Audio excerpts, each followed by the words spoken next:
जय श्री कृष्ण बच्चों, कक्षा 4 में आपका फिर से स्वागत है। कक्षा 4 में हम पाठ संख्या 4 के बारे में अध्ययन कर रहे हैं। पाठ संख्या 4 है हमारी खेल प्रतियोगिता। ठीक है, तो खेल प्रतियोगिता के बारे में हमने अब तक पढ़ा है। खेल प्रतियोगिता के क्या नियम होते हैं खेलने से पहले, और कबड्डी खेल के नियम हमने पढ़े हैं, है ना। और खेल खेलने से पहले कौन कौन सी तैयारियां करनी होती है हमने उसका भी अध्ययन कर लिया है। टीम में अध्यापकों को काम बांट दिए गए थे और अध्यापकों ने बच्चों के दल बना लिए थे जो हम काम में उनकी मदद कर सके। फिर हमने खेल नियम से खेलने के नियम पढ़े थे कि नियम क्यों बनाए जाते हैं, खेल खेलने से पहले उन नियमों की पालना करना क्यों ज़रूरी है। और उसके बाद में हमने कबड्डी खेल के नियम भी पढ़ लिए हैं। तो आज हमारा हेडिंग है खेल भावना। क्या टॉपिक है आज हमारी? खेल भावना। तो खेलते सभी है बच्चों, पर जो खेल भावना से खिलाड़ी खेलता है वो ही एक अच्छा खिलाड़ी माना जाता है। क्यों? क्योंकि हार जीत तो होती ही रहती है। अब जीतने के लिए हम कुछ गलत तरीके अपनाएं तो ये तो गलत बात होती है ना। चीटिंग करके जीतना तो सही बात नहीं होती है। तो इसीलिए नियम बनाए जाते हैं और उन नियमों का पालन करना हर खिलाड़ी की जिम्मेदारी होती है। आप चाहे खेल मैदान में खेलो या घर पे खेलो, कहीं भी खेलें, तो हमेशा खेल भावना से खेलना चाहिए, ईमानदारी से खेलना चाहिए और किसी को तकलीफ नहीं देनी चाहिए। तो आज की हमारी हेडिंग है खेल भावना। आज का हमारा टॉपिक है खेल भावना। आइए पढ़ते हैं। खेलते खेलते एक खिलाड़ी के पैर में मोच आ गई। खेल कौन सा चल रहा था? कबड्डी का खेल चल रहा था। तो कबड्डी खेलते खेलते एक खिलाड़ी के पैर में मोच आ जाती है। किसी बच्चे को लग जाती है, किसी का पैर अकड़ जाता है, किसी का हाथ अकड़ जाता है, और किसी को पकड़ते हैं, हाथ खिंच जाए, पैर खिंच जाए, नस चढ़ जाती है।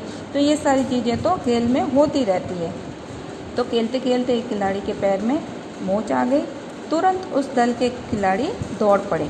कौन से? जिस दल के खिलाड़ी को लगी थी उसके सामने वाले दल के खिलाड़ी दौड़ पड़े, उसे उठाकर मैदान से बाहर लाए। क्या किया? जिस खिलाड़ी को चोट लगी थी, पैर में मोच आई थी, उस खिलाड़ी को वो लोग मैदान से उठा के बाहर लाए। प्रभारी कोई उपचार करे उससे पहले ही सामने वाले दल के एक खिलाड़ी ने अपने बैग से दर्द निवारक दवा निकाल कर लगाई।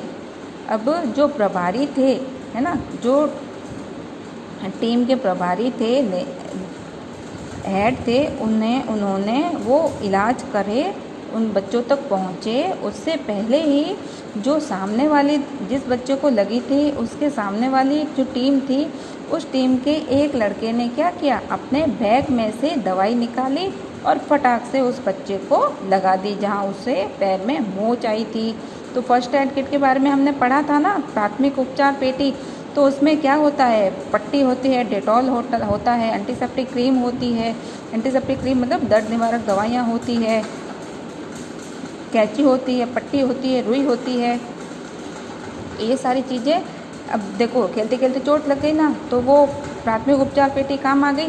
तो उस बच्चे ने अपने बैग में से निकाल के वो दर्द निवारक दवा झटाझट से उस बच्चे के पैर में लगा दी थी। घायल खिलाड़ी को थोड़ा आराम आने के बाद खेल फिर से शुरू हुआ। जो घायल खिलाड़ी था उसे दवाई लगाने के बाद में थोड़ा आराम महसूस हुआ, है ना, थोड़ा उसे आराम आया। तो उसके बाद में सब बच्चे भी एकदम रिलैक्स हो गए, सब बच्चों को भी चैन आया कि अच्छा चलो कोई बात नहीं, उसको ज़्यादा नहीं लगी। तो उसके बाद में खेल शुरू हो गया। उसकी जगह नया खिलाड़ी आ गया। अब वो जो खिलाड़ी को पैर में मोच आई थी वो तो खेल नहीं सकता ना।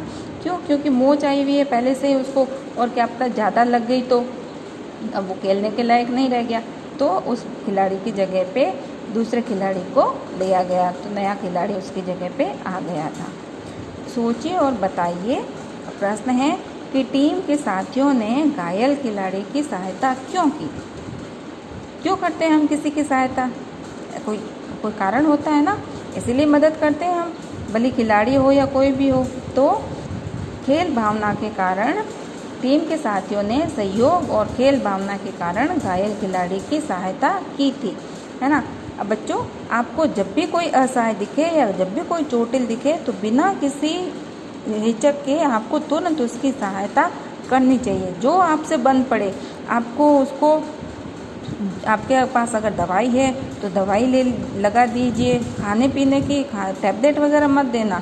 अगर आपको पता हो कि ये इस दर्द की ही दवाई है तो ही उस टैबलेट देना, अन्यथा टैबलेट या दूसरी कोई दवाई बिना डॉक्टर की सलाह से नहीं देनी है। पर हाँ, जैसी क्रीम वगैरह होती है तो ये तो हम लगा सकते हैं, पता होता है, उस पर लिखा होता है कि हाँ ये इस दर्द निवारक की दवाई है। ठीक है, तो घायल खिलाड़ी की सहायता खेल भावना के कारण और सहयोग के वजह से की थी।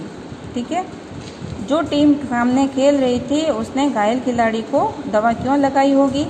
तो खेल भावना के कारण जो टीम सामने खेल रही थी उसने घायल खिलाड़ी को दवा खेल भावना के कारण लगाई थी। ठीक है, आपके किसी साथी को कोई कष्ट हो तो आप क्या करोगे? आपके अगर किसी साथी को या किसी मित्र को अगर कष्ट होगा तो आप उसकी सहायता ही करोगे, है ना। उसका कष्ट दूर करोगे, कारण जानोगे कि भाई क्यों दुखी है, किस कारण से आपको कष्ट है, तो वो कारण जानने के बाद में आप उसकी सहायता करोगे। अब आपको दिखाई दे रहा है बच्चों, ऊपर के चित्र में 2 दल बने हुए हैं। कबड्डी की 2 टीम से एक बच्चे को क्या हो गया है, चोट लग गई है ना। तो सब बच्चे उसको उठा के बाहर ले आए हैं और यहाँ पे ये एक टीम का बच्चा जिसको चोट लगी है और सामने वाले टीम के बच्चे क्या कर रहे हैं, दवाई लगा रहे हैं उस बच्चे को। तो इससे हमें क्या पता चल रहा है कि आपस में हमेशा आमने सामने प्रतिस्पर्धा है, पर खेल भावना हमें हमेशा याद रखनी चाहिए, उसे हमें भूलना नहीं चाहिए। ठीक है,